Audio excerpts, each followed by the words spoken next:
Okay, hello again, everyone. Welcome to the third and the last video that covered sounds in poetry. So in this video, I will cover the materials about rhyme in poetry. Last week, we have learned about how to identify rhyme pattern, right? And now we will learn about the type of rhyme in poems. So without further ado, let's begin.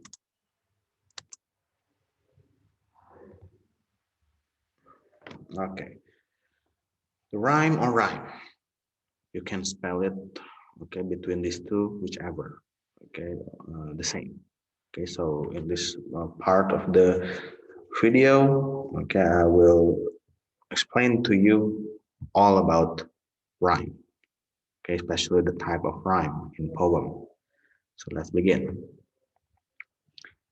Okay, let's begin with the most common type of rhyme, okay, the end rhyme, the one that I have explained to you actually in the rhyme pattern part, okay, but this is specifically to explain the type, okay, uh, of the rhyme, which is the end rhyme, because there turns out there are other kind of rhyme, okay.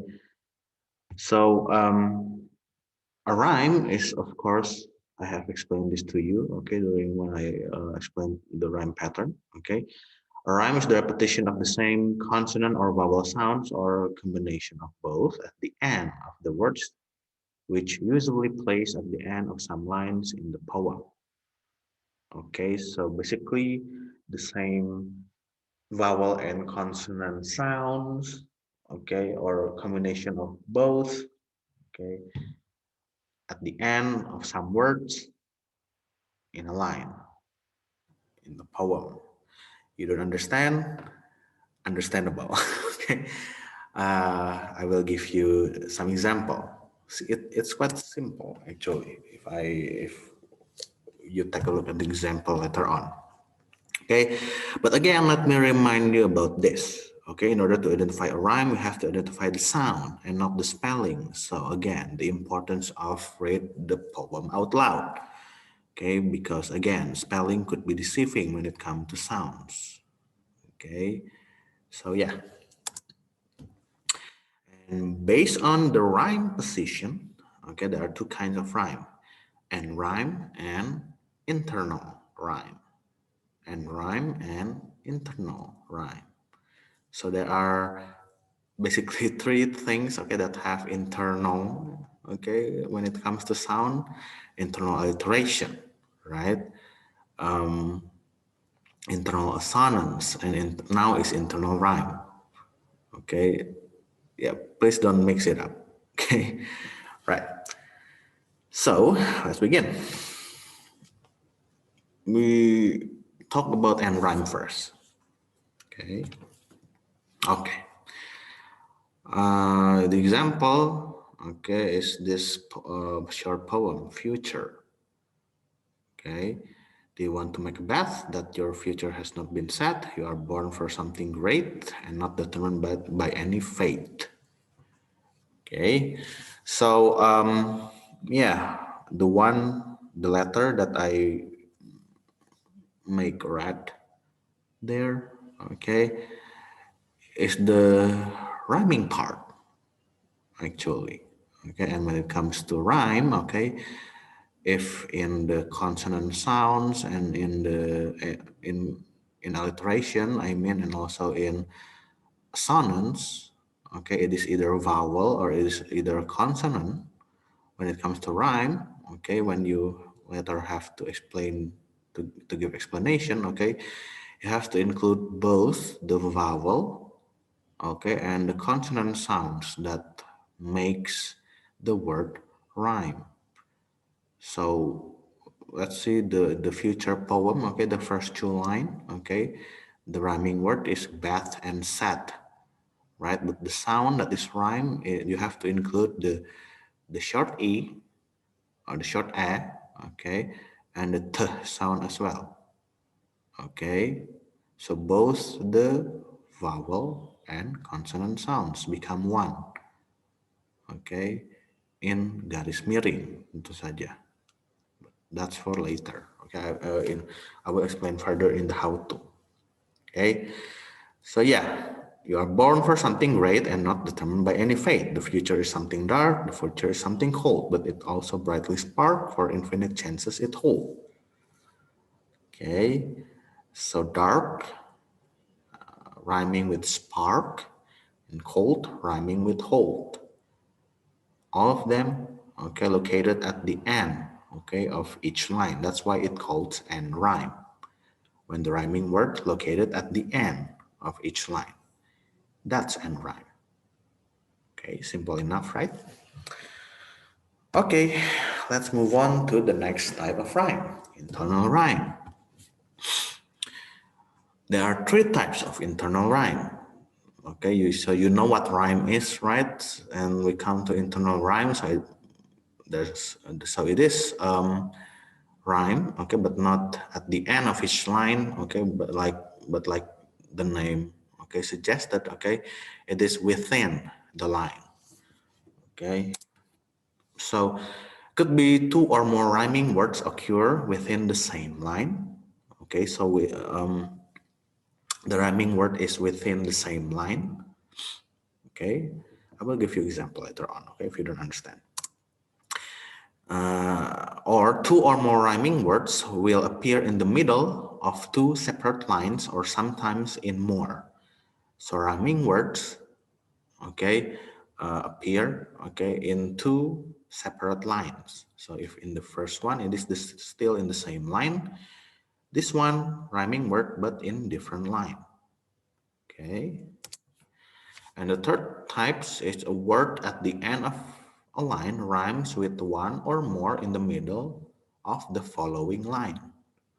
Jadi mungkin di line in the first line, okay, this the rhyming word is at the end of the line, but the rhyming word is but that rhyme word, okay, is rhymed, okay, with the next line, okay. But the next line, okay, the rhyming word is not located at the end, but perhaps in the middle. That's the third type. Confused? Of course. Let me give you some example, okay, to make it clearer for you. Okay, the first example is the example of this one. Okay, two or more rhyming word occurs within the same line. Okay, take a look at the first example. I went to town to buy a gown. Okay, I went to town to buy a gown. The words, okay, that is rhyme is the words town and gown, right? But unlike in the unlike in the end rhyme, okay, the rhyming word is not okay at the end of each line, but in the same line here. The word town and gown. That's the first type. Okay, two or more rhyming words occur within the same line. Second example, finally, I found that miraculous sound. The word found and sound are rhyming, but within the same line. Right? Right. The third one. Can you see the fine line of the pain I gain? This is also the same, but there are two rhyming words that are different. Okay. The first one is with the word fine and line. Okay. The rhyming sound is ein, right, from the word fine and line. And the second one is pain and gain. Okay, the same vowel and consonant is ein, right? A and un sound, so pain and gain. Okay, but again, this is the example of rhyming words, but on the same line. Okay, this is the first type. Okay, rhyming words on the same line. Let's go to the second example. Okay. Yes, I turn into a cow officially. As of right now, none of my shirts fits my body. Okay, so if you take a look at the red parts there, Okay, of course, the word cow and now rhyme, but both are not located at the end of each line, right? But both in the middle. Does that count as a rhyme? Yes, of course. That's the second type of internal rhymes. Two or more rhyming words will appear in the middle of two separate lines or sometimes more.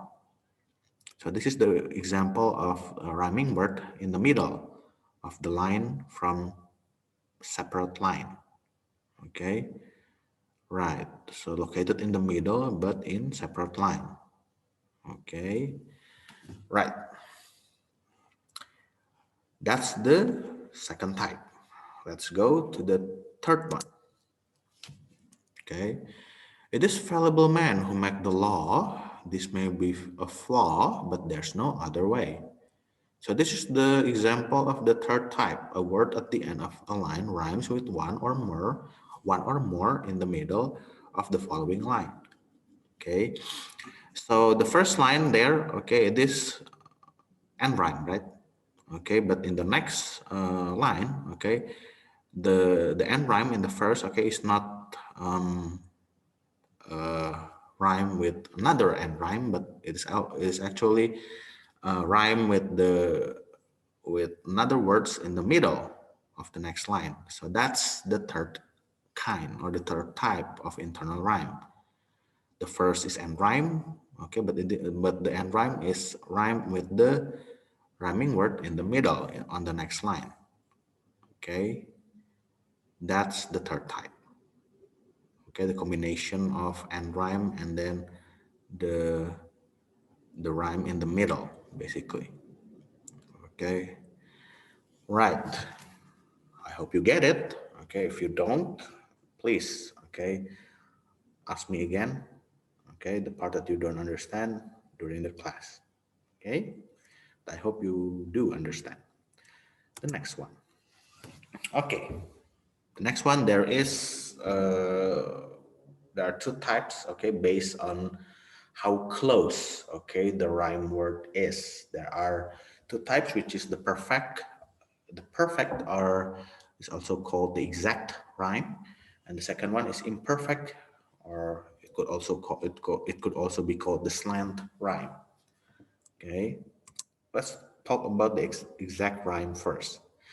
So perfect or exact rhyme occurred when both consonant sound and the vowel sounds at the end of the rhyme word are the same.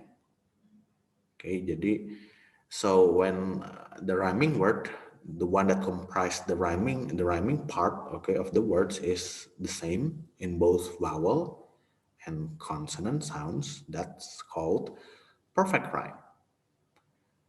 Nggak kebayang? Okay, let me explain it to you. Okay, let me give you example. All right, so this is an example of exact rhyme. Okay, happen to be end rhyme. Okay, I actually am not crazy. I am simply lazy. I am not cold. I'm just too old. Okay, right. So why this is perfect? Okay, as you can see here. Okay, I am from the word crazy and lazy. Okay, the one that makes it rhyme. Okay, is both the vowel. Okay, and the consonant sound. Right, the word the. Okay, the consonant sound z and e, right? Short e, which make it z. Okay, crazy, lazy, right? Z and e. Both the consonant sound and the vowel sound are the same. That's why it is called perfect rhyme. Also the same with cold and old. Okay, it comprise it both end with the consonant sound d, right? And the vowel before that is long o. Okay, and also there's also the consonant sound o as well. Okay, so both have the same vowel sound and also consonant sound that makes the word rhyme. That's what makes it perfect. Okay, because the consonant sound and also the vowel sounds are the same. cold, old, okay, crazy, lazy, ZZ, right? Exactly the same. Now let's move on to the imperfect one. Okay, the imperfect or slant rhyme occurred when the consonant sounds of the rhyme words are the same, but the vowel sound are different, or vice versa. Okay, jadi so either the consonant sound are the same, but the vowel sounds are different, or the vowel sounds are the same, okay, but the consonant sounds are different in the rhyme words. Okay, let me give you an example to make it clearer for you. This is the example of imperfect rhyme. Okay, let me read it for you. When you are happy, you never look so pretty.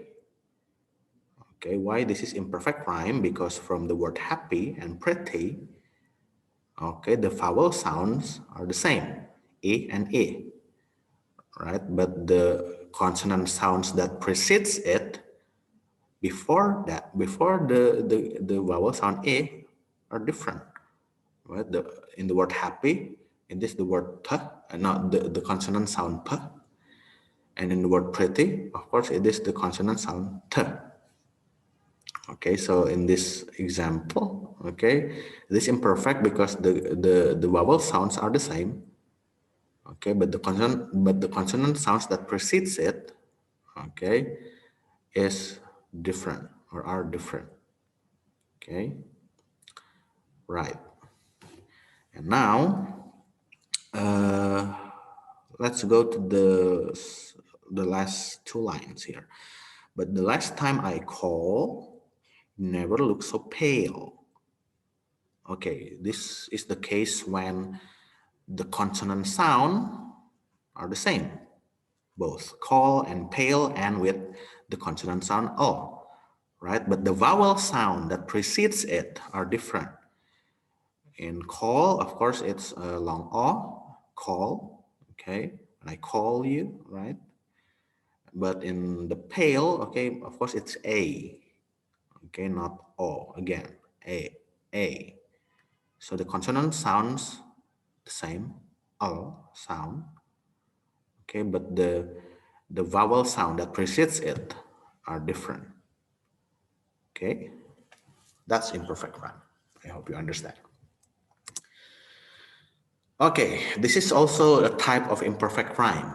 Why? Because when you see it, when you read it, just read it, not read it out loud, just see it, okay, based on the spelling, it is as if it is rhyme, but when you read it out loud, it doesn't produce perfect rhyme, but instead it produces imperfect rhyme, basically.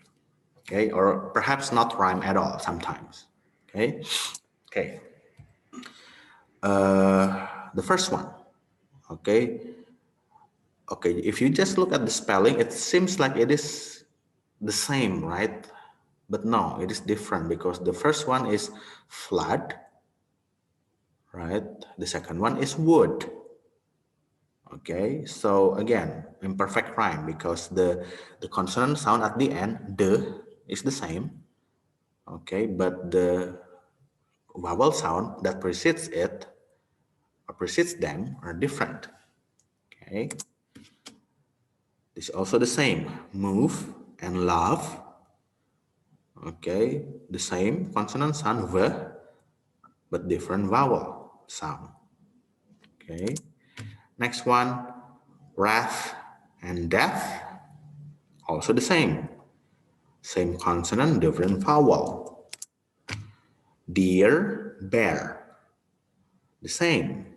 Okay, the same consonant sound and with okay, sound, but different, uh, different vowel sound. Also the same, bow and flow, bow and flow.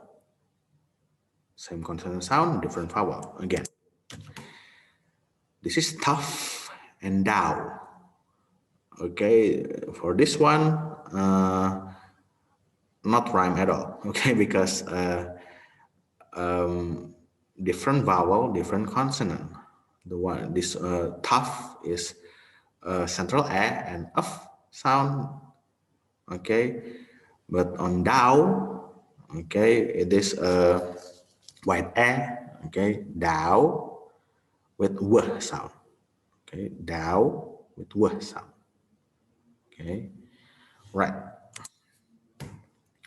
This also, okay, seems rhyme, but actually not, because in the first one, it is menu, okay, menu, the S is silent, okay, but in the second one, the S, you pronounce the S, Venus, okay, so it's not even rhyme, because the consonant and the vowel sound actually different.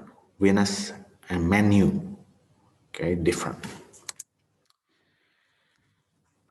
This is also another example, cow and low, same the w sound, but different vowel sound. That's I rhyme. So again, this is, I repeat this many times. This is why it is important for you to read the poem out loud, because these things happen. Okay, when I ask you to identify rhyme or alliteration or assonance, please read it. Okay, read the poem, so that at least you can identify whether those sounds are the same or not. Okay, right. The last part, there are two types. Okay, based on gender, but not really related with gender. Okay, it's just the name. Okay, masculine rhyme and feminine rhyme. Okay, this is based on the number of syllable and the number of stressed words. Okay, the type of stressed words, I mean. So if you take a look here, masculine rhyme is if the line of a poem ends with words having one stressed syllable, the rhyme is masculine rhyme. So if in a poem, okay, it end up with a rhyming word, but the rhyme word is only one syllable, satu suku kata aja, okay, that's masculine rhyme. Satu suku kata and it is stress, of course, okay, then it is masculine rhyme. Like in the example, the word still, hill, bore, and more. All of them one syllable, and all of them are stressed, right? Okay.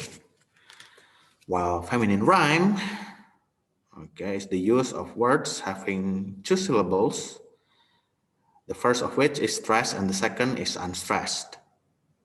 Okay, so in the example there, okay, it is from, of course, the word ending, singing, and bending. Okay, ending, singing, and bending. Okay, it has more than one syllable. Okay, I know that it is called two syllables, but sometimes, okay, feminine rhyme, it is more than two syllables. Okay, but most common, two syllables. Okay, so this one, ending, singing, bending. All of them, okay, the stress is put at the first, right? Not ending, not singing, not bending, okay, but bending. Stress, I mean, unstress, stress, and then unstressed, right? So if it's more than, if the rhyming word is more than one syllable and it is